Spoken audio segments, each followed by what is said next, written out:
This is the 21st season of Bass Talk Live. BTL is presented by Bass Cat Boats, Strike King Lures, Aftco, Pro Guide Batteries, Spro, Gamakatsu, The Bass Tank, Denali Rods, Beatdown Outdoors, and Sunline. BTL coming at you. Good morning and welcome to another exciting edition of BTL Bass Talk Live, where we are going to talk about bass fishing right off the rip. One of the first recorded shows of the 2025 season. I know that the hotly contested Bassmaster Elite Series just wrapped up on famed Lake Okeechobee, I believe, which is the fifth largest freshwater lake fully contained inside of the United States.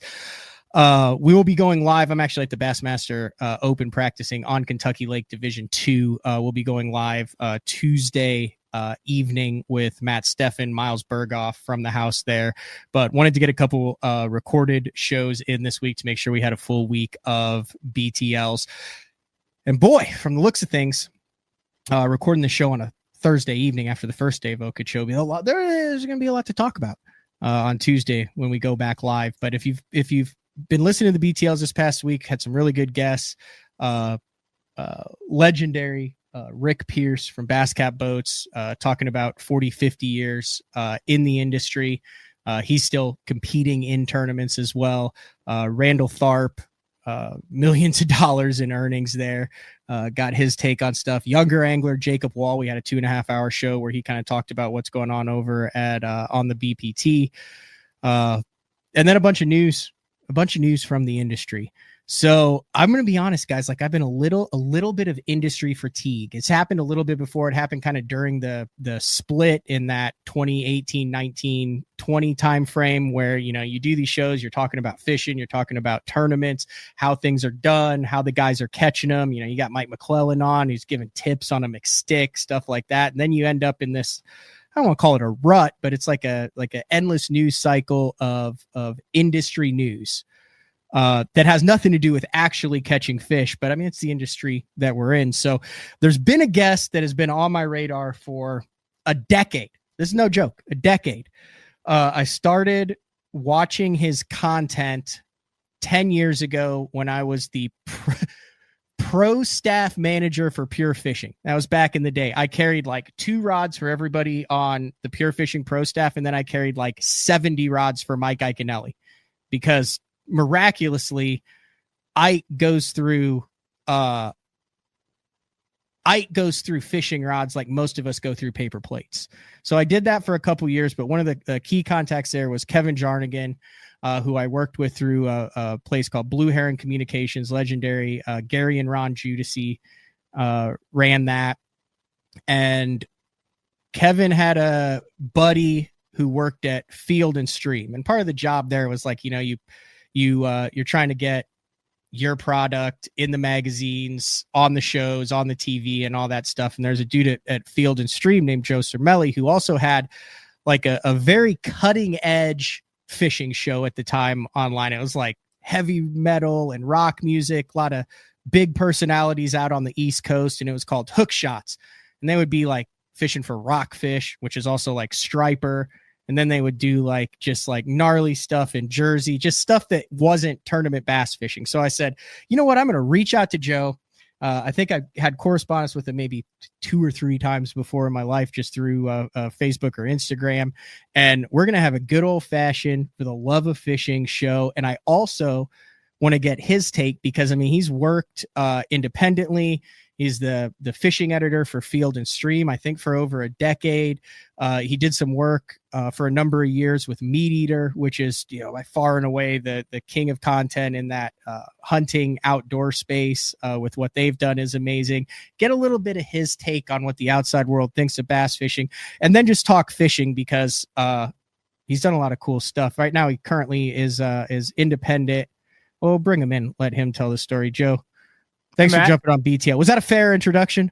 That was one of the nicest. I was sitting here in the backstage listening to that. 10 years, man, it shouldn't have taken that long. I would have done this anytime, brother. But I mean, it was longer than 10 years, isn't it? That you like. When did you start did you start like the first episodes of Hook Shots? Oh man, you're gonna make me age myself. 2008, and I did that for 11 years. Yeah. So I also I just got to say, listening to you, I'm actually happy to be like the guy that like helps you chill out and take a little break from all the crazy tournament stuff. I'm good with that. That's fine. That works. It is. Let me just so like I said, this is Thursday when we're recording it. Let me pull my phone up here and I'll do recent. And I will see. So yesterday I either made or received 1, 2, 3, 4, 5, 6, 7, 8, 9, 10, 11, 12, 13, 14, 15, 16, 17, 67 phone calls. Mm-hmm. Mm-hmm. Yeah. It's exhausting. And none of them were like, dude, let me tell you how great a day I had on the water and how much fun it was. No, it was none of those. Yeah. Yeah. Well, and look, man, let's just be transparent with your audience, right? We were rapping before we started, and he's like, do you know what's going on with the tournaments and everything, and what a crazy week it's been? And I was like, nope. I have not been following along. So I'm learning today from you. So this is going to be the perfect. So I basically have a lot of questions on how you ended up where you are, because right now you make your living as a freelancer with a podcast called Cut Retie. Yes, sir. That does not focus on bass, but focuses on kind of multi-species around the East Coast. Yeah, no, man. I wouldn't say just East Coast, but what does Cut Retie focus on? Anything and everything. I'm the guy that'll soak a shiner, throw a frog, cast a fly. I don't care. And really, my show is more about personalities than how to catch fish by a mile. I would hope it's not very how-to focused. I consider myself a little bit more of an entertainer, and I'm just ate up. I always have been with fishing cultures, man. Like what makes different anglers and different groups tick. So I'm kind of all over the place. I got into the industry in 2008 too. I mean, are we too old? Like, is it appropriate to ask how old you are? I just turned 40. I just turned 42 in December. Okay, so we're kind of around the same thing. Yeah. I've been doing it full time since 2008. Kind of the same with you. So your first gig in the industry, you were the fishing editor for Field and Stream. I was, but that was not my first gig, man. I started off local at a local New Jersey magazine, and actually, I graduated college in 2005 and was interning at Saltwater Sportsman magazine, and then took a job there right out of school. So my first full-time gig was with Saltwater Sportsman, and then it was Field and Stream after that. And then you were with Field and Stream for a number of years. For 12 years with Field and Stream, and towards the end of it, I actually doubled as the fishing editor of Outdoor Life, too. I'm the only person to ever be the fishing editor of both titles simultaneously, because they were owned by the same company. Yeah. I feel like in the bubble that we live in the high-end professional bass fishing tournament world, we forget that there are literally millions of individuals who enjoy fishing outside of like they don't like you dealt with a subset or a group of anglers that did not look at fishing as something stressful. They literally looked at it as something that was stress relief for them. Sure. And I mean, really, that's the funny thing. So, I mean, I've rubbed elbows with so many pros over the years, fished with a bunch, call a bunch of them friends. And, you know, what I always say is, make no mistake, I have the utmost respect for what you guys do. Like if you are good enough or think you're good enough to put in all that money and hard work to make a living, make money catching fish, utmost respect. But to your point, it's not my world, because fishing is a de-stressor to me, man. I go fish to forget about all the shit that like I'm worried about, you know? So it's not, I've fished one money tournament in my entire life. I got beaten very badly, and my takeaway was like, why did I just throw all that? Where was it? Where do you know when and where it was? Oh yeah, dude, it wasn't bass. It was the Mako Mania tournament, offshore tournament, shark tournament. Yeah, and you know, I was in my 20s, and had a crew of guys that were a little older than me. They had a real nice boat, and we shark and tuna fished all the time. So it's like, let's do it. And it's like, all right, we're all going to put in $500 and then we'll throw in for the Calcuttas, and like, we're going to go hard, man. We're going to win this thing. But when you're 22 years old, putting up $500, like that's a lot of money. And it was rougher than hell. Didn't see a fish. Half the guys got seasick. We got the snot beat out of us, came in 1-0. And then all of a sudden the fire's gone. And I'm like, I really needed that $500 for my car insurance. Like, that was a really stupid thing to do. That's the one and only money tournament I've ever fished. And so no bass tournaments. Like you've never gone out there and tried to catch your best 5 and cull up and come in and weigh them in. Never. And no desire. No, I fished one semi-bass tournament. It was a fly tournament up on Lake Champlain, but it was all beers and bragging rights. There was no money, man. A fly fishing event for bass on Champlain? Yeah, out of a drift boat that belongs on a river. We were out there tooling around in a tiny little trout drift boat on big old Champlain. It's called the Ditch Pickle Classic. They still do it every year. Yeah. That's what all the steelheaders when I was up in Alaska called me. My buddy Owen, who he lives up there. He lives out of Kenai, right? And we went to Anchor River, and he's like, "This is steelheading." Well, for one, I thought I was legitimately going to get murdered because I had a 10-foot spinning rod with a. I wasn't throwing a fly rod. It's basically what it came down to. And then we went to eat afterwards, and literally, like in a condescending tone, one of his buddies like goes, "Oh, you're the ditch pickle fisherman." And I'm like, dude, you fish for you're taking the trout way too seriously, bro. Like you're up in Alaska, look how beautiful, but they take that stuff just as seriously. Sure. And this is the stuff that I have so much fun poking fun at on my show and exploring is like just that. I love to fly fish, man. I've been fly fishing practically my whole life, but I'll also throw a jerk bait at a trout and I don't really care, So that sounds like steelheaders. Oh, dude, not the brown trout. I've never met a brown trout that won't eat a jerk bait. Nope. But every time I do it, somebody calls me a heathen. You know what I mean? Yeah. Like that's terrible. But we got a little bit sidetracked there. But I want to get back to the Field and Stream. So, as the fishing editor of Field and Stream, how did you? I would imagine that would be a tough ask because it's similar to like that in fisherman vibe, right? Where you've got a lot of people that like to fish for multi-species, but there's also, whether it's a walleye or a trout or live bait fishermen, artificial. How did you determine what type of content went into the fishing section of Field and Stream, which was a very diverse reading public? Yeah, I mean, it was cool in the sense that, once you're there, once you get that position, like the monthly fishing column was pretty much at my discretion. That's my voice. Okay. That's my column. I own that essentially. But I mean, yeah, you do have to have a sense, especially, with a national title like that. And remember, back then we were 11 issues a year. Nobody does that anymore. I mean, dude, in that span of time, it, like you said, we're the same age. The way media has changed from 2005 to now, it's ridiculous. It's like going from, horse and buggy to cars, you know what I mean? But no, I mean, you have to recognize that you don't always get to cover the fish that you like. You do have to be aware. I mean, I'm not a walleye guy, but seasonally every fall, dude, you don't do a walleye section or a fishing section in the fall without at least one walleye piece. And really, in terms of features for the magazine, I mean, I wasn't the last word. That was a lot of, getting together with the entire editorial team and going, okay, it's July. We need a big bass feature. What do we do? So it wasn't exactly like if it was related to fish, I was the last word. We had a great team. I mean, those were great days. I was working in Manhattan and, very different than it is now. It was like a powerhouse. There was a whole floor of people and it was buzzing, that was like Field and Stream was based in an office out of Manhattan. Always was, man.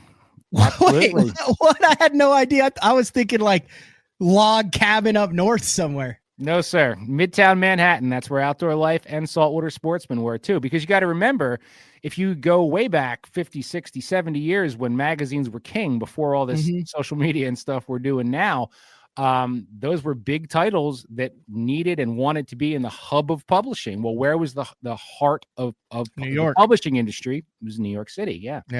Yep.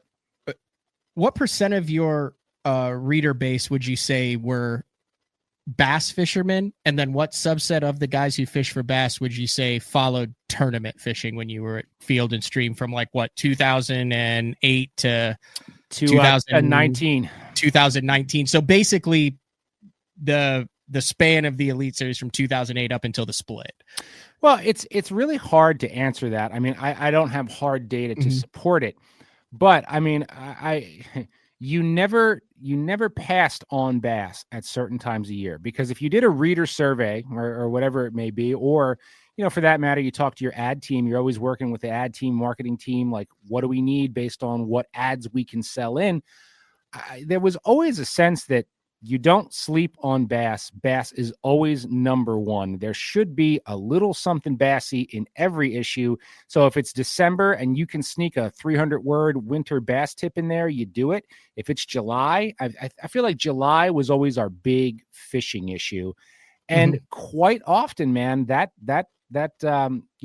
main package, that biggest feature in there, the cover package, would center around bass.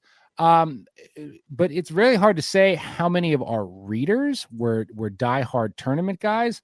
What I do know is that we leaned on tournament anglers a lot for that information. I mean, that's just sort of what you did. And I knew a lot of them. We had some great writers. I don't know if you know Pete Robbins, worked with us a lot. He's been on the show probably 4 or 5 Oh, has times. he? I haven't talked to Pete in forever. Pete is such a nice guy, but Pete was one of our go-tos because he had everything wired. And, it was really fun. I think one of the last ones I worked on before I left was we came up with this idea, $1 million lures, right? Which lures have won somebody $1 million? And it was pretty neat because then we'd get all these lures and we had this budget to dip them in gold and have them dripping and coming out, to photograph them. Those were the glory days. So Bass Pros were always there, especially in a big package. We would lean on Bass Pros more than say Bass Guides as the sources for things like that. But, thinking back to editors' letters and things like that, Matt, I really couldn't tell you, in my years there, how many people were really focused on that. But I always looked at it like, that's what Bassmaster Magazine exists for. If that's your world and that's what you love, that's what you're getting. Were they getting that and us? Maybe. I mean, those were also the good days when dudes just, went to the outdoor show and signed up for 9 different subscriptions in one day, So it's hard to say, but bass was always extremely important. And if we were going to put a fish on the cover, I can tell you, both with Field and Stream and Outdoor Life, for the most part, nobody ever wanted to put a fish on the cover because it was a guaranteed dog compared to anything hunting, right? A white-tailed deer on the cover, like you could not beat that, but you had to a couple times a year. And we would do trout and we would do some, this, that, or the other thing. A bass cover always. I feel like you guys did a bunch of jumping bass covers. I remember seeing like that was, yeah. I mean, we certainly did, right? And one of the neatest things about working in New York, as much as it kind of sucked, right? It was a horrible commute, but I did it for 12 years because I loved the job. Our entire archive from 1871 to the most current issue was always right there. Like you could go leaf through them and look through them. So yeah, historically in the 80s and 90s, the jumping bass shot. And you'll find this funny, man. I remember one of the things I learned when I started working there, because coming into it as a kid, like, I just grew up reading all this stuff. I'd look at these covers and the older guys would be like, yeah, you know how they did that? They caught a bass and glued it to a stick. And then someone would go underwater and just shove it through the water. No way. No way. Well, think about it. That's that's maybe an easier shot to get nowadays. Yeah. But back in the 90s, dude, with slide right through the anal vent. Exactly. They just put the damn 7-pounder on a stick and somebody would snorkel under the pads and lift that sucker up and they'd shoot it a bunch. That's how those shots I need were to made. go look at some old covers. Dude, you find one with the bass. It's just like perfect, and the water is just like shearing off of it perfectly. Come on, man. That bass is on a dowel, on a wooden dowel. Yeah. Yeah, you're not right. Like I would come back from the Decatur Fishing Expo with like subscriptions to North American Angler, Midwest Outdoors, and Fisherman, all that exactly. With the booze of I'd be like, what did you sign up for? I'd be like, all of it. You got a free VHS or whatever, so I signed up for all of it. Usually it'd be like a couple packs of worms. Yes. Yeah. I still have North American Fishing Club books and VHSs that I never returned. I guess I still owe them money because I used to do that thing where they'd send it to you unsolicited and be like, well, if you like it, send us $20. I don't know. I never sent any of them back, but I'm not too worried about it now. They had the blue hardback books with the gold leaf lettering on it. Yeah, I just found my son who's 6 now has it. I had a whole binder of like commemorative coins, the walleye coin, the bass coin, the trout coin, triangles. I still had them all. Yeah, that's fantastic. What was were you like a journalist major or what was your? I was, yeah. College major, okay. I majored in journalism with a multimedia track, which was so funny because I'm in college learning how to build a website and do within 3 years of getting out of school, like all of that stuff. Every program I learned in college was basically obsolete. So it's just one of those. I look back at college, like I had a great time, but I definitely learned more doing it, having that job out of school and just getting thrown into the fire. But I mean, you're one of the few guys in the industry that actually like kind of majored in it, used that major to get into the industry straight. I was somewhat the same. I was a communications major, and then immediately started working for the basszone.com website, which kind of used the communication. But so it was during this time. Then this is a part that I really want to get to. I'm going to pull up some archives here. Oh boy. So you're at Field and Stream, and is it just through the people that you meet there, or was it part of it, or was it independent that this Hookshot show came about? Because back at the time, like, you have to remember these people, like the people who are listening now, like this was cutting edge stuff back in the day. Yeah, I mean, the funny thing is, at the time, I would have never thought that. It was completely independent, and I'll tell you exactly how it happened. I never did a thing with video in my life. No interest in video. I was a pretty decent photographer. I loved to have my own photos run with my stories, so I cared about photography. And one Christmas, my dad's like, "What do you want?" I'm like, "I don't know. Give me a video camera." He's like, "Why?" I'm like, "I don't know, because I don't have one. I don't know what I'm going to do with it, but I don't have one." So I got one, started playing with it, and started cutting some video and really enjoyed that. And I just went to my editor and I was like, "Hey, what if I started a web show for us? Is that cool?" And he's like, "Yeah, go for it, man. Worst thing that happens is it doesn't work and we stop doing it." And somehow that show lasted for 11 years. And I was basically a one-man band. I found all the music because I always used independent bands. I wanted real music. Music was a big part of it.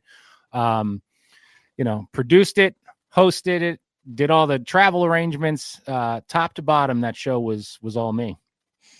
What I liked about it was, at the time, back then there wasn't a lot of stuff out on like YouTube. I mean, there was, you could find it, but not, 5% of what's out there right now. And it was like, I could tell that the show was, I really like the genuineness of it, because I've always been about experiences regardless of the species. And you could tell that every show was a really cool experience that you were all in on. Yeah. And it's kind of funny because right now, what I'm about to say is like, this is what everybody says. And that's cool. I'm glad they do. But at the time, I just thought, like, man, most fishing starts and ends on the water. I grew up like you did with Bill Dance. You start on the boat with a bass on the line and you end that way.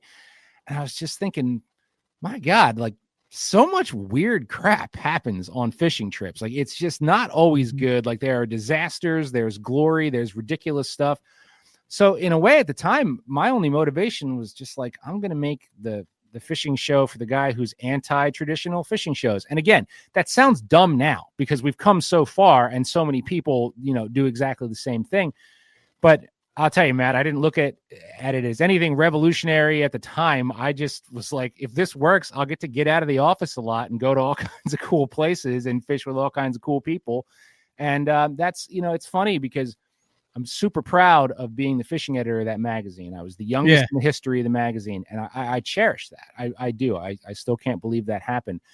But all these years later, even now, having gone through MeatEater and now starting Cut Retie on my own, I hear about hook shots more than anything else I've ever done. Like, that is the thing that comes up over and over and over again, which is cool. I like that. I'm proud of that. You could still get on and watch all the old ones on YouTube. Still on if you haven't. Yeah. So like, this is just like an example. So this is like from season 2. But my God. What, is this not a good one? I think this is a good one. It's a good example of the. I don't watch these that much anymore. Okay, so like this is what Hook Shots was. Like, this is the beginning. It's just a little 8-minute episode. It's called Field and Stream's Hook Shots, season 2, episode 8, Fall Blitz Jersey Show. Oh, I got a fish on. You gotta run over my line, bro. You gotta run over my line, bro. Welcome to Jersey style saltwater fishing.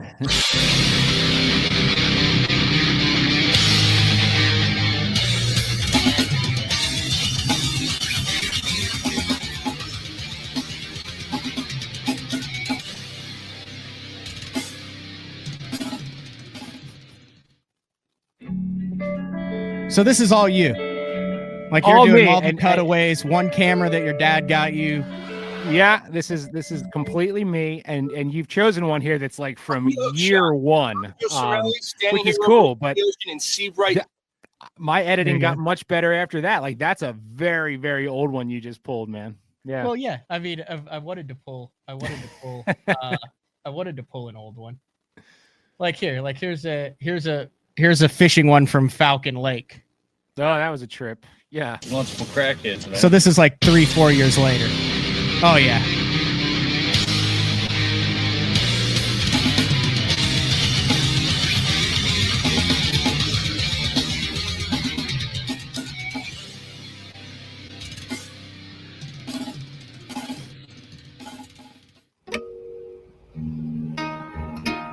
And then it's just a a short little 10-minute episode about the whole thing at Falcon Lake, but there's literally hundreds of these. Yeah, and it's funny too, man, because when I started those, I was shooting for 10 to 12 minutes, and everybody in the world said, dude, nobody will watch 10 to 12 minutes on the internet in 2008. Like they were like, you're crazy. You have to make these 5 minutes. And now look, YouTube wants 25 minutes out of you, Yeah. If you had to pick like one character over all of your Hook Shots episodes, like, is there one character that sticks out where even to this day, you're like, I cannot believe that human being was real? Because dude, like fishermen are interesting, and to get good at fishing, like to become like really good at fishing. We see this in the tournament world a lot. The fact of the matter is personal development, personal relationships, finances, your life, like really suffers. Mm-hmm. There's very few like well-rounded fishing savants. Yeah. Would you agree? I mean, you've met way more than I have. I just met him in the bass fishing world. Oh, totally. And it's interesting because in the early days of Hook Shots, I leaned a lot on professional guides. I mean, I always did, but the longer that show went on, and then there was a Facebook page tied to it that became sort of this community. I started watching people, just fans who would post stuff, and you sort of have to vet people. But the last few years there, I would go out on a limb every once in a while and say, I'm not going to go with a guide, dude. I'm going to fly out and fish with you, just average Joe. So to answer your question, there's a million people I could talk about, but the one that jumps right into my head is this guy, Dave Strum, Crazy Dave, who looks like a cross between Tom Petty and Jesus. And he lives out in Iowa. Okay. And he fishes brown trout on the driftless and in the driftless region, all these small streams, which is hardcore fly country. I mean, that's like very dainty, technical fly fishing country. Everybody goes there to fly fish. And his whole shtick is that he just throws giant stick baits. He's looking for the biggest ones he can get his hands on. And he goes and throws all these giant stick baits in these little streams. But I'd never been to Iowa before. So we wind up, me and my buddy Mike, in this little town of Decorah, Iowa, just this beautiful little town. But Dave is just like marches to his own beat, man. Like he wasn't married. He took his dog everywhere he went. He walked around, on these streams like barefoot while we're wearing waders, and just like had this long, crazy hair. And he'd be like, you got to get it in there. You got to get it. Snap. And you got to snap it. Snap, pause. Oh, boom. Like he was just nuts. And just last winter, I had a live event in Minneapolis for Cut Retie. And he drove all the way out from Iowa and showed up at the bar. And I couldn't believe it. I was like, Dave, man, you are the man. But that's what I love. Like I am so much more drawn to, like, that's like sort of the gem is like, find the guy who's like the interesting or real person. It's the little guy. He's not already famous or some influencer or on TV. That's what I love is discovering, if you will, these real people. Fantastic. I would like to talk about the next chapter because you were the senior fishing editor for, is it like unarguably, like there's no debate, like MeatEater is the king, right? When it comes to the podcast visibility scene, like Brunello, like what they do is massive. Yeah. In my mind it is. I mean, it's like, it's big. Yeah. And that's what attracted me to it, right? Because, towards the tail end of my time at Field and Stream, there's some shakeup going on in the magazine world then, and we don't have to get into that. But really, by that point, I was really so much more in love with the podcast and videos that's what I wanted to spend my time doing. Not that I love print. That's where I started. My heart always lies there, but I felt like going to MeatEater was the way to put the kinds of content that I really had fallen in love with first, because that is what they put first. They are a forward-facing, organization. It's not as much about the brand as much as it is about the personalities within it.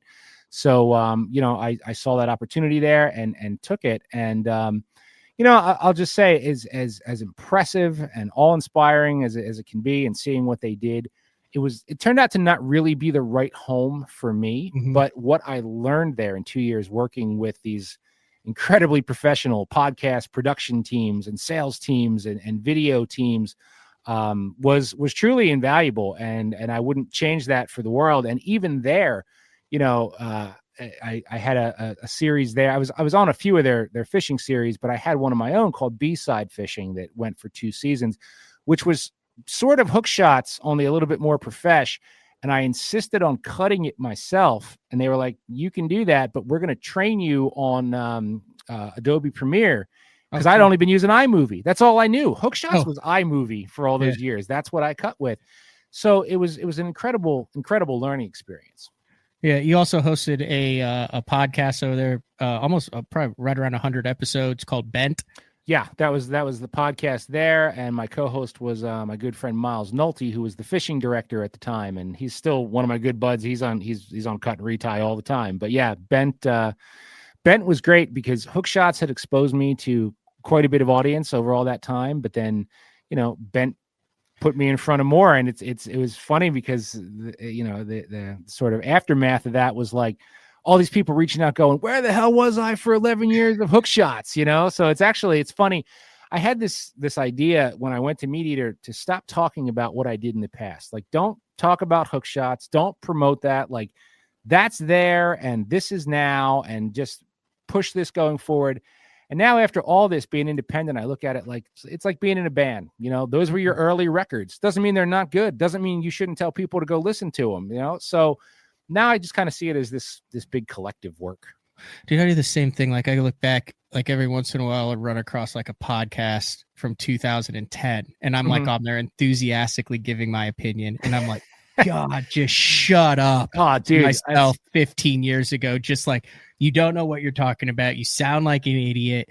You're way too keyed up. Just like mellow the hell out and grow up 15 years. But I mean, back then at the time, like, that's what it is. And I've just learned to like accept it, and it's all part of the journey. Yeah, it's fine. I do the same thing. It's not so much with podcasts, but with writing. I was just at a buddy's cabin. I'll make the story very quick, but I was up there in January, and we had this miserable winter, and the stream that I wanted to fish is basically frozen over. Like, you could ice skate down the middle of it, horrible conditions. And on my phone pops this article I wrote for Field and Stream, God knows when, that's like all about why I don't fish in the winter when the rivers look like this anymore. And I'm like, I'm not even following my own advice. You know what I mean?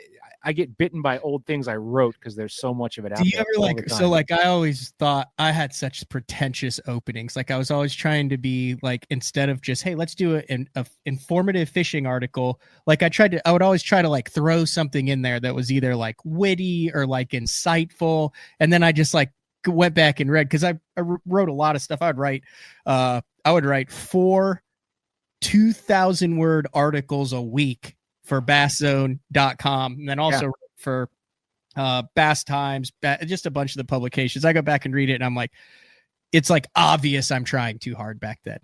I'm like kind of embarrassed by the stuff. Yeah, no, I mean, early stuff, I could still think, I could think back. I still laugh at the first thing I ever wrote. I started out covering shark and tuna tournaments for a local magazine. And it's like, I don't know, this boat out of Cape May caught the biggest thresher. And it's like, the crew of the Helen, whatever, let out the shout heard round Cape May. And I'm like, oh, dude, like, smack your head in it. Like, but again, man, you didn't know, you learn, you come up. But I will tell you, like, I've always tried to be witty and funny, and hopefully, I think I found my voice at some point. I mean, if you haven't found your voice, I probably wouldn't have had you on BTL or invited you to come on the show. So yeah, but it worked for me. Yeah, but one thing I will say is, because of where I grew up in Jersey, and in the striper surf scene, years ago, I wrote a feature article about a jetty in New Jersey for New Jersey Angler magazine. And I was fishing this place a lot, but not as much as a lot of people around here. And I just threw down on this article that made it sound like I am the king of this jetty. I know better. And like, I am the expert here.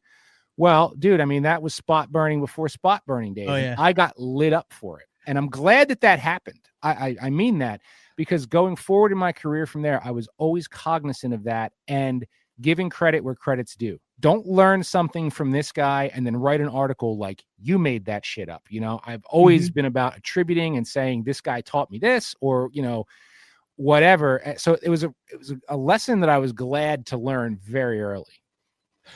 We're talking with Joe Cermele, host of Cut Retie, long career in the outdoor and fishing arena. We're going to take a quick break. When we come back, I want to touch one more thing on MeatEater, and then we'll jump into kind of the current times with what you are working on now.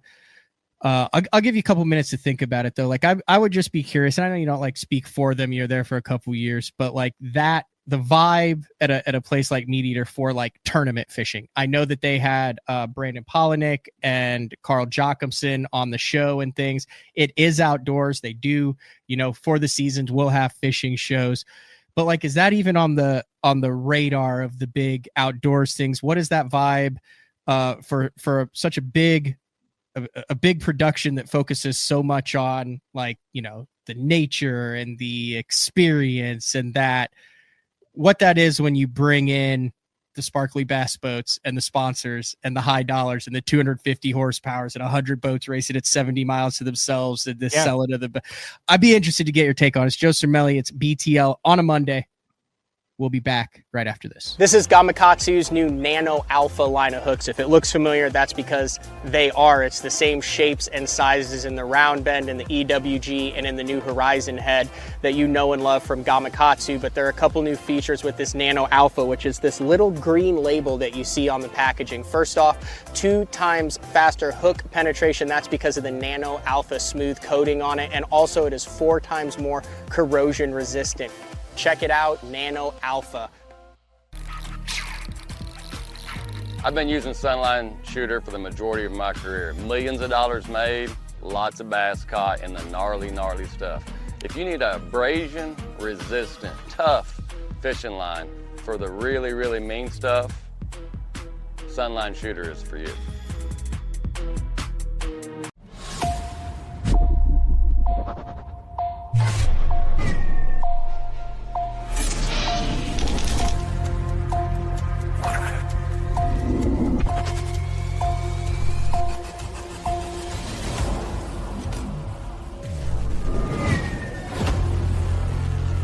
Everything you need, one legendary brand. Top unarmed, Strike King.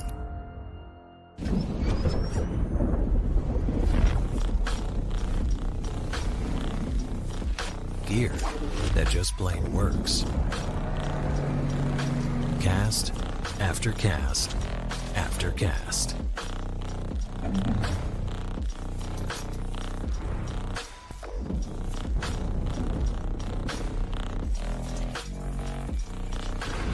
AFTCO. Any fish, any water.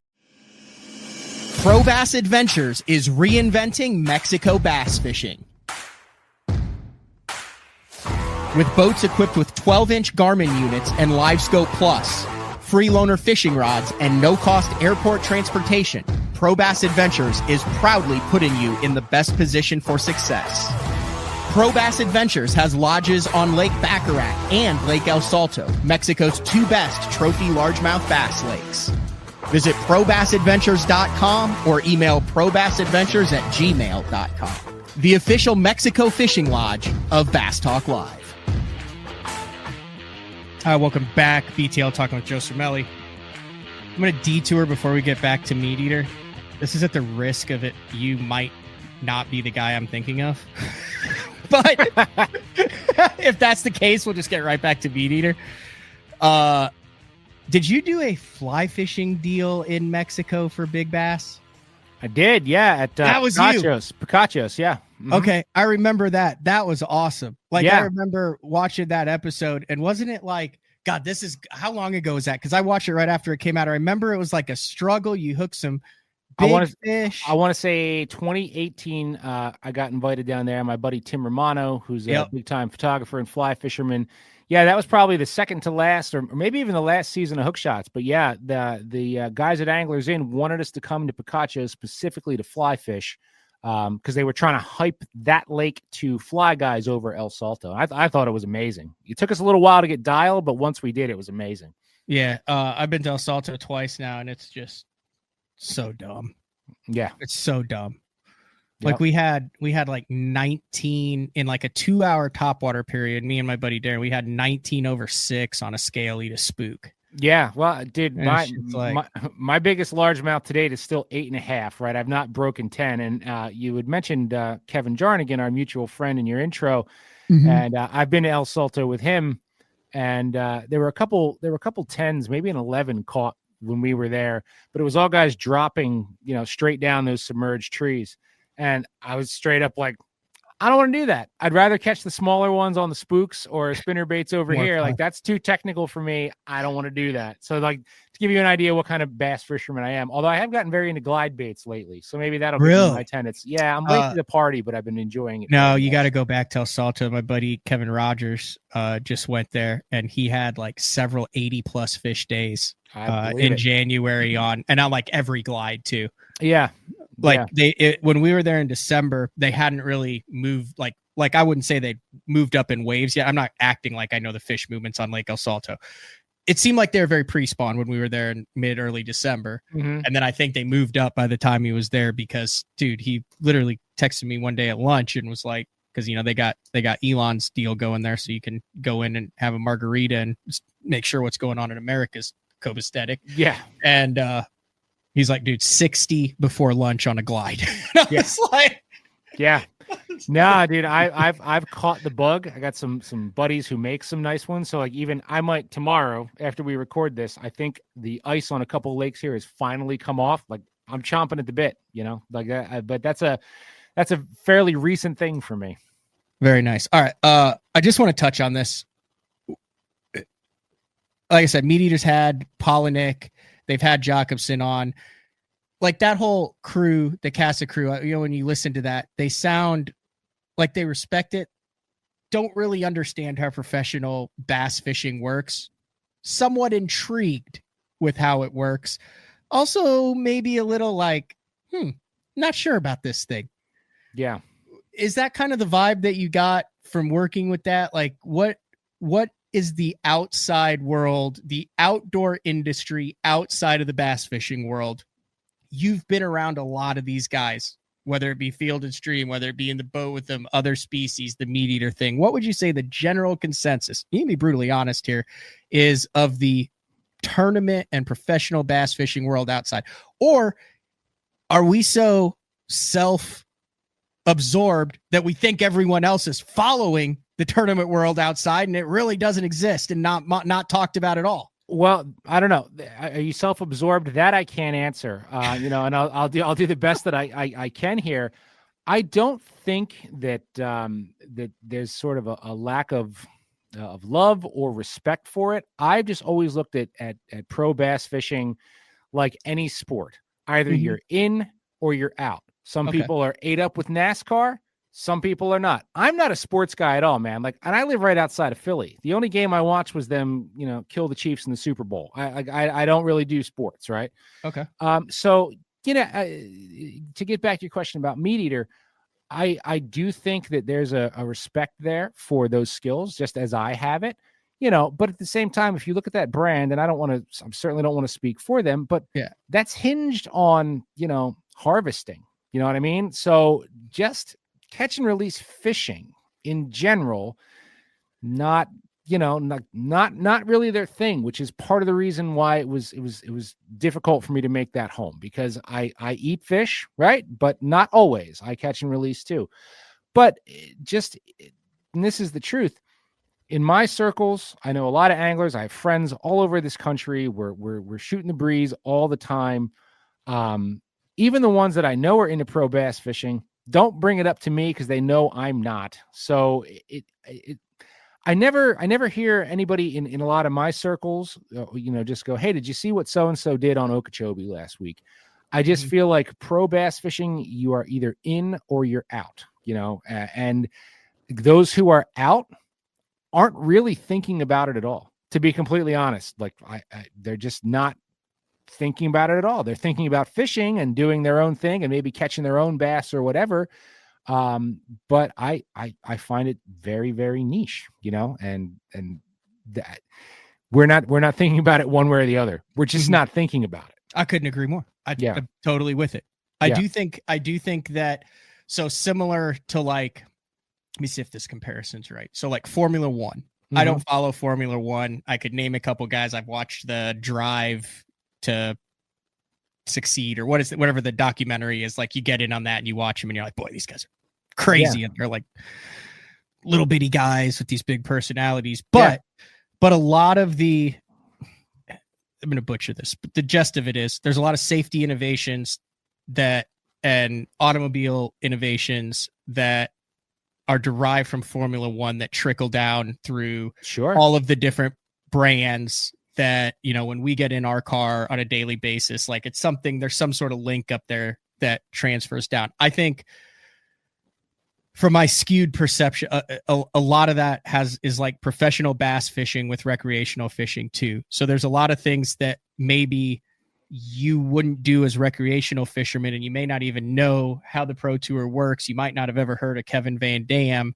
but like you're throwing a square bill crankbait with your kid because Kevin designed that thing to win Elite Series tournaments on the Elite Series for Strike King. And it's like that trickle down effect to where even though it might not be relevant in your life, it's impacted your fishing experience. I could not agree with that more, right? I completely agree that pro bass fishing historically, then and now, has shaped recreational bass fishing. Whether you follow the Pro Tour or not, there's no doubt about that.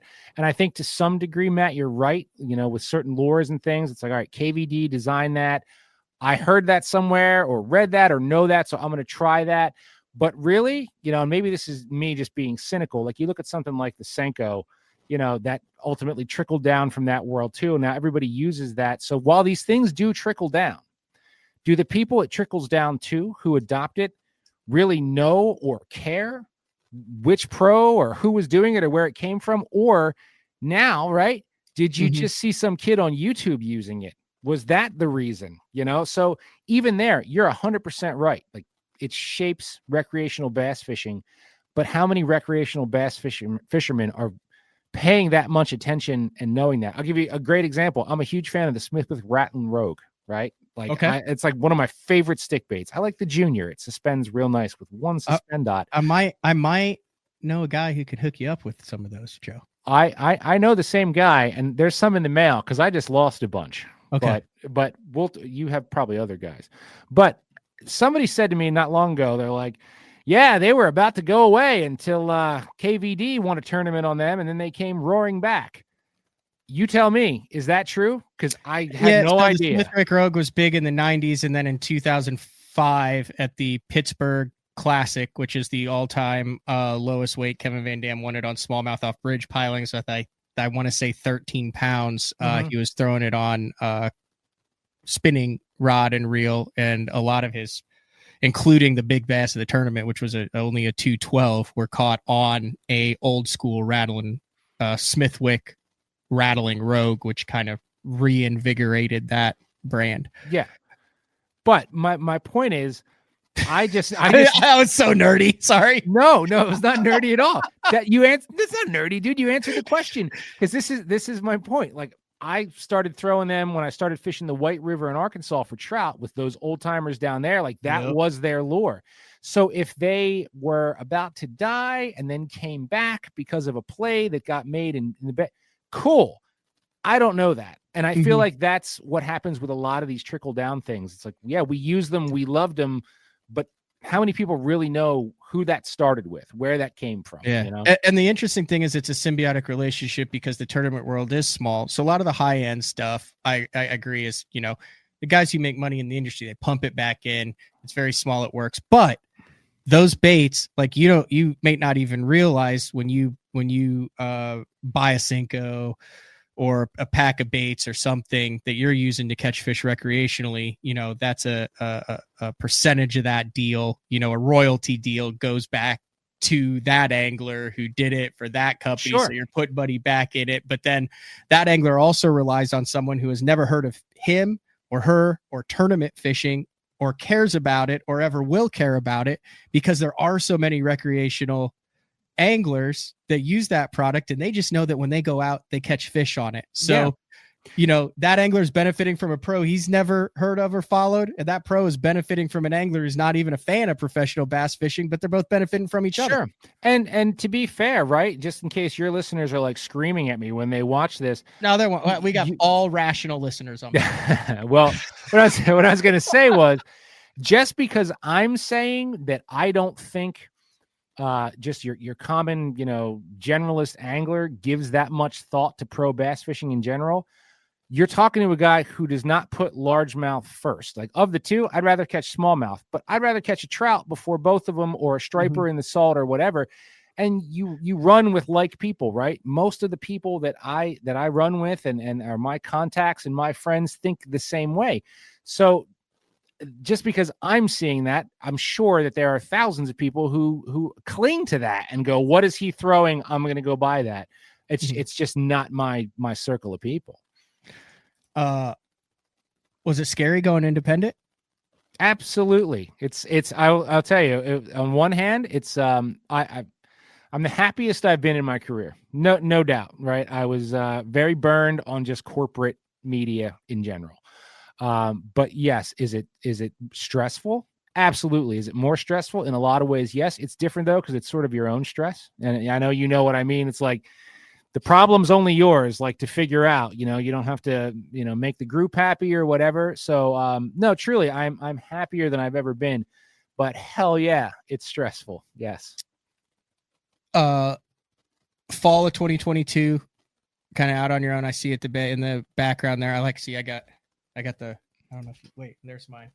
I got the road too there. Like, that was the hardest thing there, was just like you're on your own, like you're like setting the stuff up and you're like, oh, we'll go with this one. There's no one there telling me which one to go with. But the cut and retie, talk about that. Was it fall of 2022 where you kind of set out on that, that is, and kind of that listener base? Yeah. So I left MeatEater in April of 2022, and it took some time and launched Cut and Retie, built out my little studio here, and had everything up and running. Episode 1 dropped in October of 2022. And really, it was sort of like the best of all the different worlds, right? Because I heard from so many people that were really hardcore fans of the old Hookshots podcast, which wasn't around very long, but a lot of people loved that, and I did all that editing myself. And then Bent was, in my opinion, one of the coolest fishing podcasts around. But it sounded more like a radio show where nothing went on for more than a few minutes. It was segment after segment after segment, So it was very taxing to put together. And some people really loved it, and a lot of people didn't. So third time's a charm. When I went out on my own, I said, how am I going to do this? And I said, we're going to be long form with some segments mixed in. We're not going to overwhelm anybody. And this formula seems to have worked, man. It's been going very well, and really nothing but positive feedback and growth all around. So it's been very cool. A wide mix too, like bass, trout experiences, people. Like it's not. Yeah. There's really no walls. No, and that's my thing. I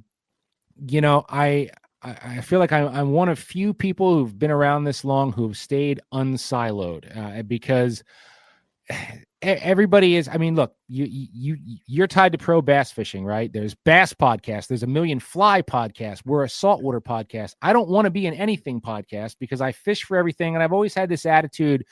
Like, at the end of the day, whether you tuna fish and you bass fish and you fly fish, we're all fishing. So if we were all sitting at a bar together, we should all be able to get along and drink some beers and have a good time. And what I've been the most proud of with everything I've done, especially Cut and Retie, is I've managed to sort of build a community around that. It's almost like my listeners feel like they're in a club, and I'm communicative with them. And it's been really, really great. But to your point, yes, I'm all over the place. And what I love most about what I do is I can have Ike and Ellie sitting here across from me one week. And the next week, I might have two of the local fish heads and we get a sixer and a pizza and just say really stupid stuff for an hour. And that works too. Like, so it could be the local heads and a dude's hang. It could be a guy like Ike or a bigger personality or a scientist, or I really try and keep it mixed up because I don't want to get pigeonholed into being one thing.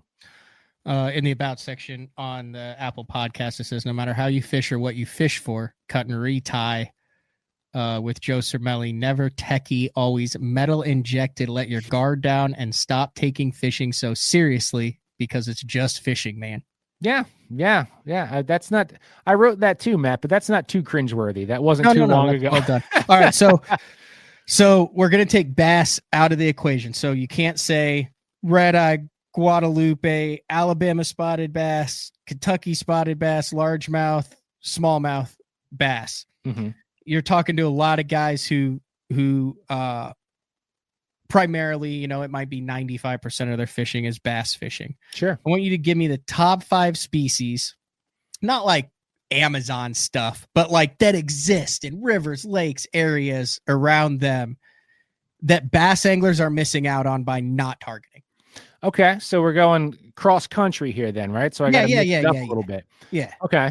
Number 1, peacock bass in Miami, right? So I did that years ago. And if you're a smallmouth guy, especially, dude, like you think those fish fight, peacock bass are just absolute rippers. So I've written, I don't know how many times that, one of those bucket list deals, like before you croak, if you live in the US, go down to South Florida and throw for peacock bass because they are just incredible fish. And I've done it in the Amazon where they get much bigger. Don't worry about that. Like the ones in Florida are good enough if that's where you can afford to get to.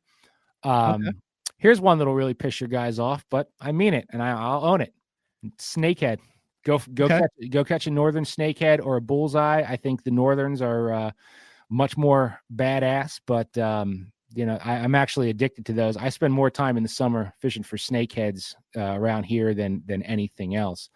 Hey, I'm not gonna lie. When I was I think there's a few on the James River, like up in the Chickahominy. Yeah, like we were all trying to catch one. Like we all want to. Like I'm from Oklahoma, we don't have a chance. Like I wanted to catch a damn snakehead. Yeah.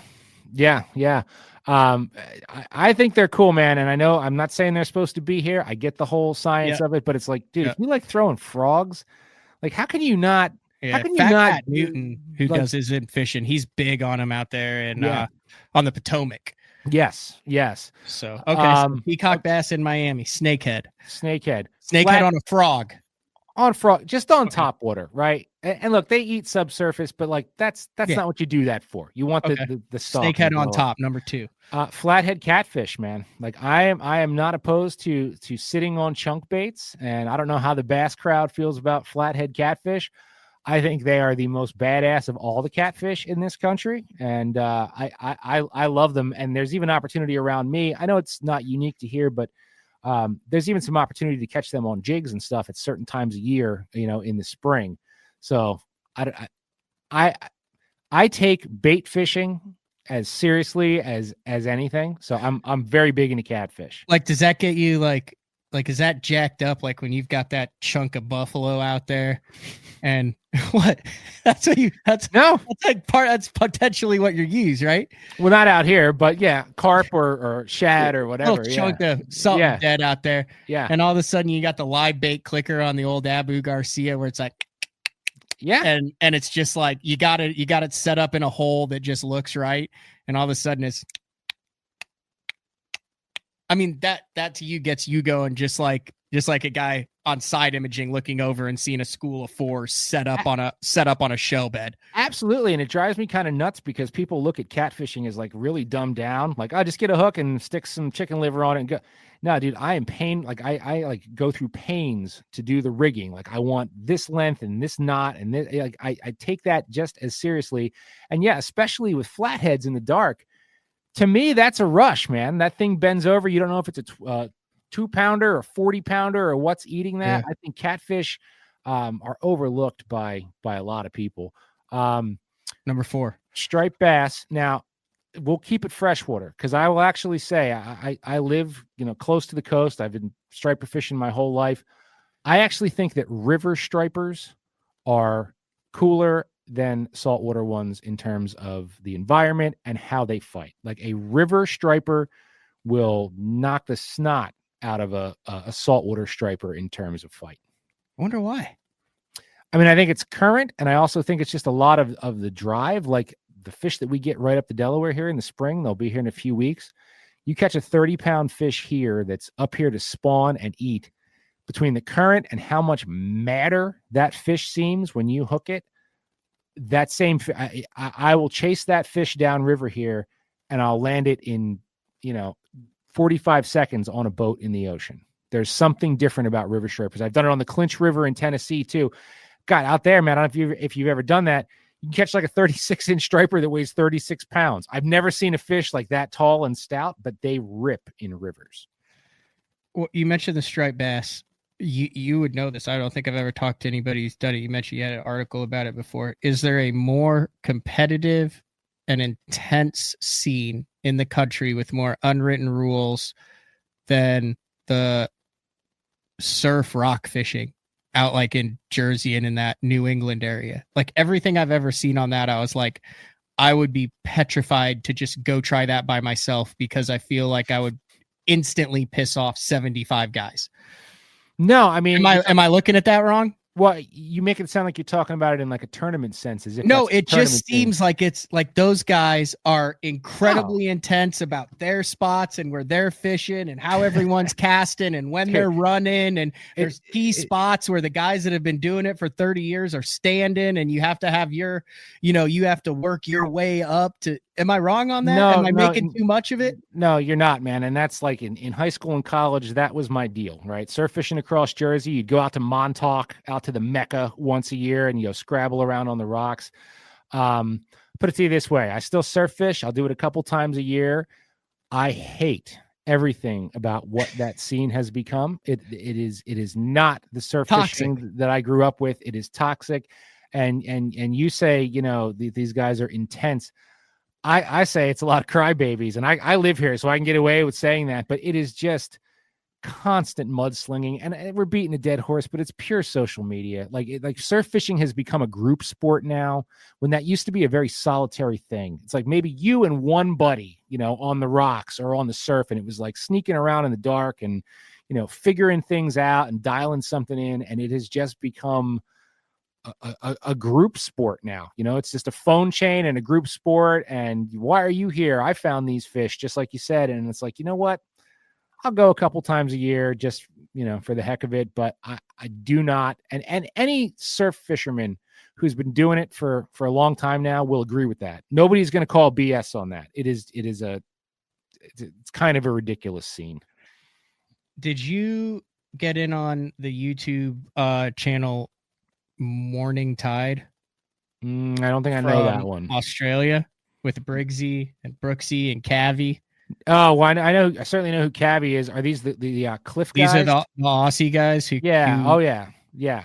Dude, that's my number 1A bucket list thing. I think I got about 5 years in me before I die. Before I, health wise, like where I trust everything to go do that. That looks awesome. Yeah, and look, man, some of the hardcore guys out here, good friends of mine who still put on a wetsuit and swim out to a rock, off of Montauk in the dark. It's pretty hardcore. That stuff they do over there is a different level of hardcore. And as much as I would like to look you in the face and say, like, yeah, man, I want to go do that, I don't know. I don't know if I can handle it. But I'm also 42 years old, and like my balance is going to hell, and they're like standing on these ledges and fighting these GTs. So more power to those guys. But that to me, that's like the pinnacle of surf fishing, the stuff that they do over there. Yeah, it's absolutely insane. And then on top of it, like half of them jump in after the fish. Yeah. And a lot of that is for safe release, right? Well, what do you do with it? Now you got it to the edge of the cliff. You got to unhook it and get it away so it doesn't die.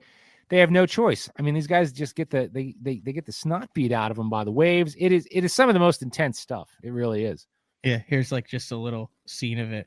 Like, I mean, that's like no mess around ocean. and they're by themselves. They get dropped off on this. He's there for 3 or 4 days. If you could hear him, like,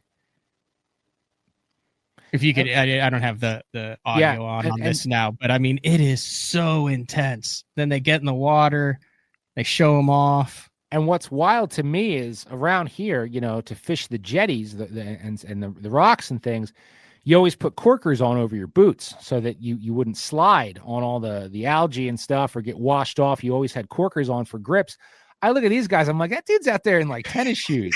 Like, how is he doing that, man? Like, how does he not have corkers and spikes on his feet? They're getting up there too. They got to be close to our age. Yeah, Cavi especially. But and there was I tell you, I've always loved all the Australian content. I don't know if they're still around anymore, but the big one, like not long after I started Hook Shots, was the Mad Hueys. Remember those guys? I mean, they sponsored Carl Jacobson for a couple years. Yeah, when he first fished the Elite Series. Did some wild stuff, man. They were in the saltwater scene. The Aussies have always been so far ahead of us. So much of the cool stuff that our saltwater guys do now, like, oh yeah, we're popping tuna. All that stuff came from Australia.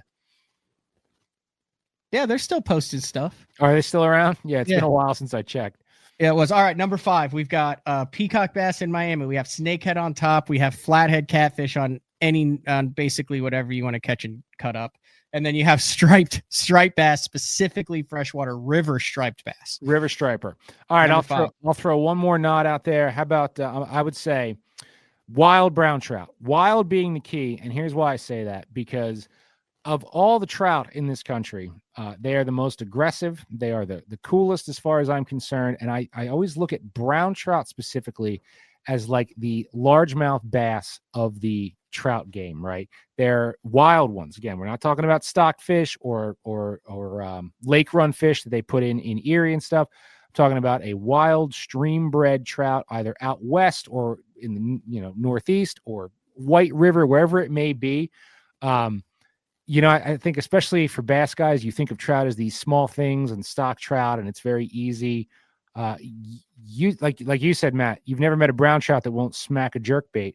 If you go into that game looking for the big ones, for the ones you can measure in pounds instead of inches, that is not, dancing around on a little trout stream trying to catch a little fish. Like if you go to the right water and fish aggressively for a big fish, wild brown trout are one of my 2 favorite fish. I got a tattoo on my leg of wild brown and a striper crossing over New Jersey. So those are my fresh and my salt, the 2 that I never get tired of. Oh, that's cool. But a big wild brown trout. And I don't care where it is. Michigan, Montana, doesn't matter. I think everybody should catch one. And I don't care how you catch it. I'm not going to tell you to learn to fly fish. You do you throw the rattling rogue at it, whatever you want to do. But they are incredible fish.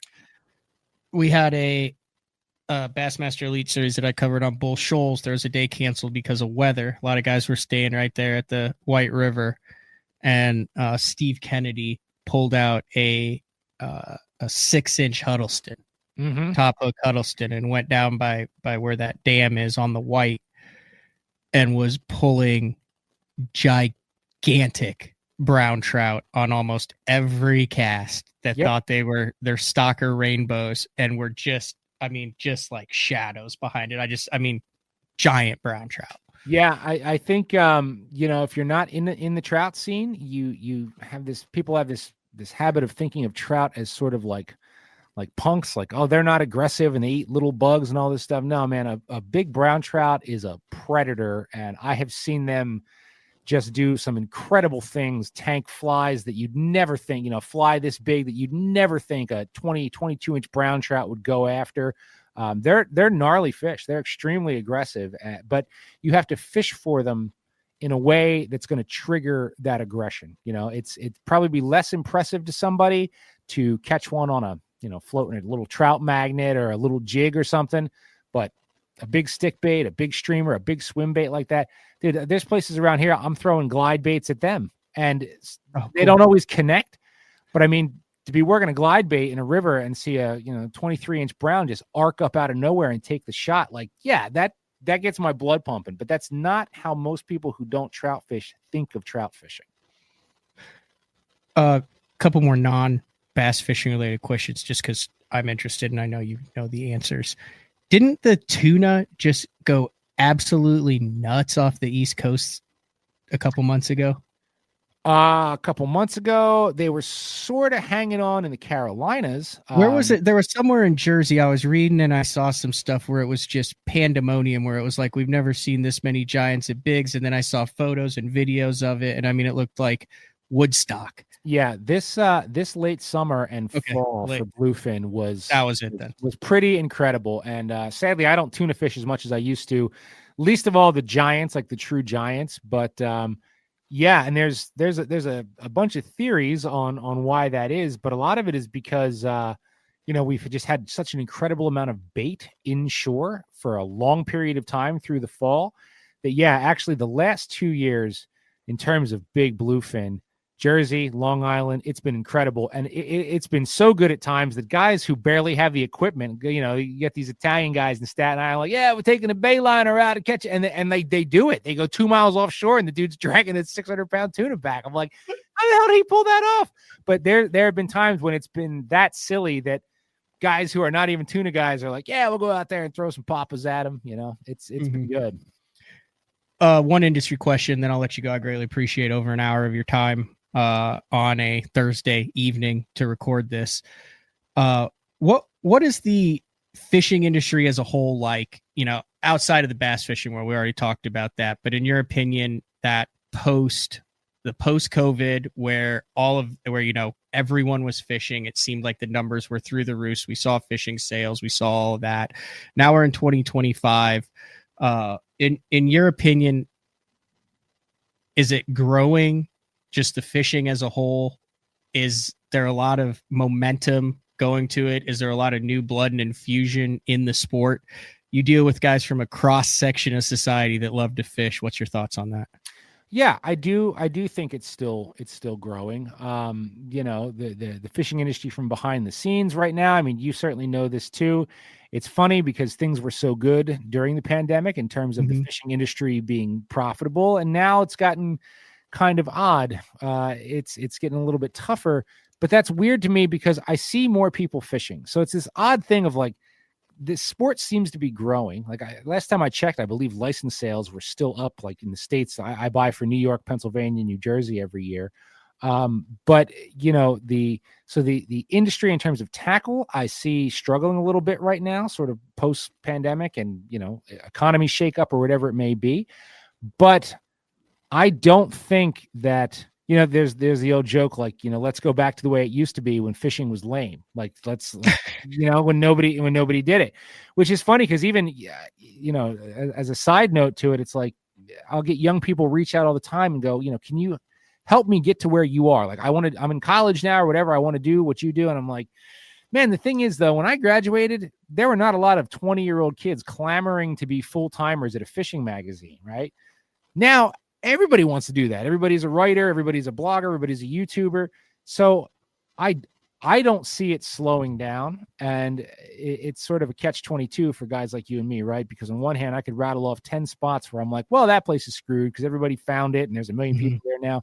But I also got into this business to promote the sport of fishing, to get people excited about going out there and fishing. So, of the two options, do I want to be bitter or do I want to be happy about it? I have to be more happy than bitter because that's what I got into this for, was to have some small way, some little part to, there's nothing I love more than when a listener writes me and says, man, I hadn't picked up a fly rod in 10 years, but hearing you and so-and-so rapping about it, like you inspired me to go try it again or do it again.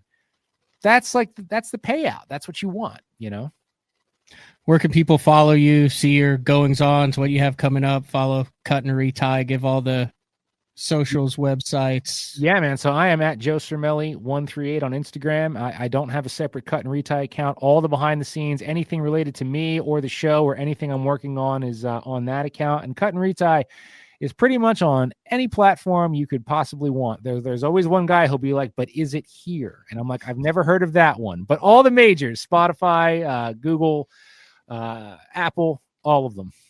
And when do the episodes drop every week? So I'm weekly show every Friday morning at 5 a.m. Eastern. It'll kick off your weekend very nicely. It's funny, that was our time slot at MeatEater with Bent, and we didn't think that was going to work, and it ended up being great for a fishing podcast, so I kept it. Yeah, everyone's headed to the lake then. Exactly. Yeah. Anything else that you just have a burning desire to get in here before I let you go? I don't think so, Matt. But this is, dude. Again, man, I'm so pumped that you had me on. This was that was fun. So here's the deal: I have to finish in the top 50 in the Bassmaster EQs in Division 2, and if I do that, I make the EQs, where they then ask for $9,000 more, and you have to drive across the country to compete in 3, where you then have a 1 in 15 chance of making the Elite Series in 26. But one of those events is the EQs is at Lake Champlain. Okay. Along that way, one of my favorite fisheries on earth is that Thousand Islands area, Lake Ontario. It's in that time. Should I make a miraculous turnaround and start catching fish at Kentucky Lake, Norfolk, and Leech and make that, dude, I would love to jump in the boat with you for a couple days at Thousand Islands. We'll put in right there at Clayton. So if it's a little windy, we can stay right there in the river. We can hit some key drifts with a little a Beast Coast tungsten jig, maybe a drop shot, maybe slide up, throw a little hair for some sight. And then if it's nice, we'll truck out to the Ducks, maybe head over to the islands and see if we can't put a 30-pound bag of small jaws together. I would be there in a heartbeat, man. So if that's happening, you let me know, because I would like to get you on Cut Retie at some point down the road. But if the first one was in person, I always prefer in person, right? If I can do it. If you're up there, man, I will come up, bring the equipment. We'll do some fishing and lay one down.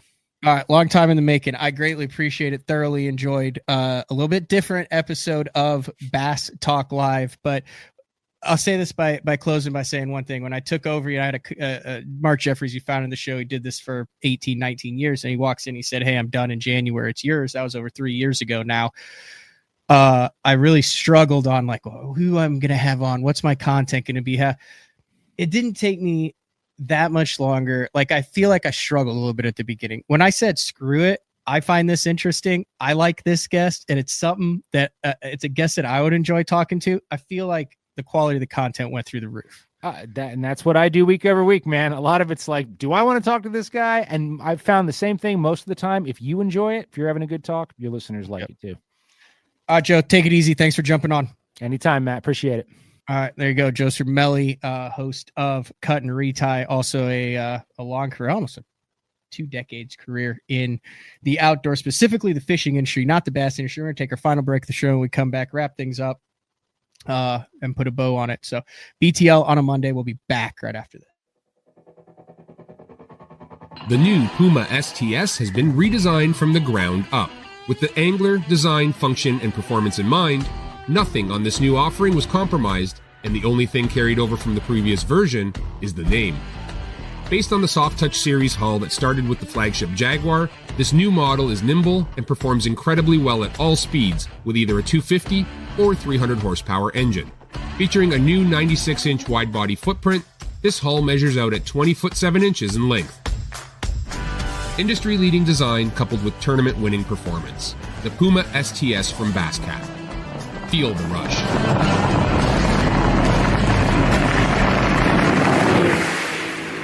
Beatdown is efficient. Rock solid. 100% American made. This thing is super tough. I mean, this thing is not going anywhere. I've ran the Beatdown double stack from Florida all the way up to New York. And the one thing that I know is when I get to my fishing destination, I never have to worry about issues with my graph mount. Your options are endless with these mounts, but they're steady, they're solid. These are the most reliable mounts on the market, and you can't go wrong with the Beatdown.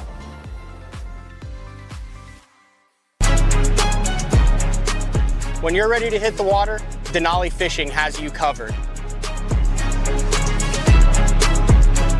Regardless of your skill level, from beginner all the way up to tournament pro, Denali has rods, reels, and tungsten to get the job done.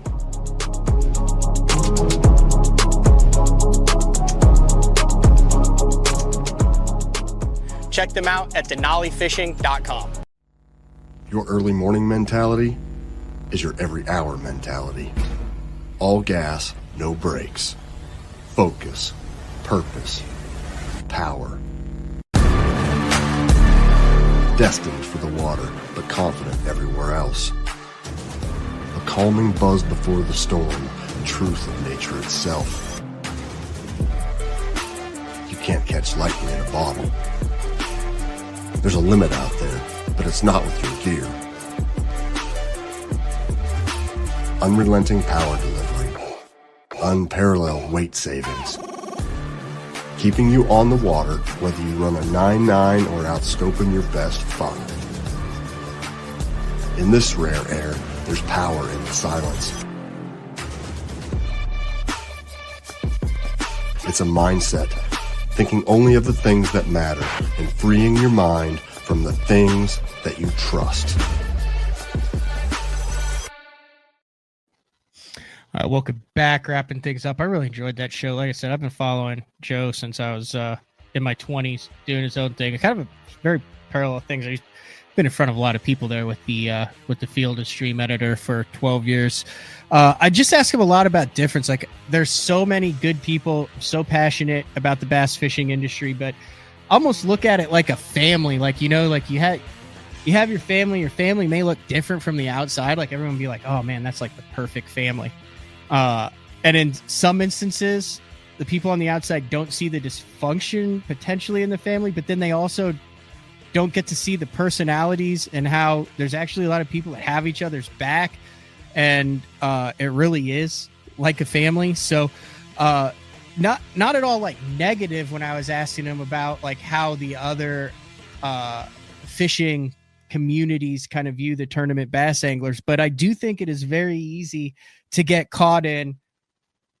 I mean, we're like really nitpicking like individual words and rules and things. I think that's good. I think you have to police it. I think you have to be dive. I think you have to be committed to it. But at the same time, I think sometimes you have to take a step back and say, man, look at this awesome community that we've built as anglers, that we care about it, that we have the platforms that we can fish on, that we have the resources, that we have the tools, that we have all of this. And that was a good reset show. I hope I'm catching them on Kentucky. It looks like it might be a little rough, but you know what the beauty thing about a rough tournament is? You find out one little thing, ride it all the way to victory. Or check, or 100th place finish. Or 150th. Or a top 10. Like, you never know where it's going to go. It's the beauty of fishing. You could be positive that you're going to crush them. You can go out and suck. You can be positive that you're going to suck. You go out and crush them. You can lose fish that you're supposed to land. You can land fish that you're supposed to lose. Anyway, I digress. All right, stay tuned to BassZone.com or BassTalkLive.com. I'll have a little bit of a schedule out for the live show on Tuesday. Also working on debuting a new, like a new little subset, a little mini set in case you just want a quick little bite about like the news, things that went on in the world of professional bass fishing over the week. No opinions, just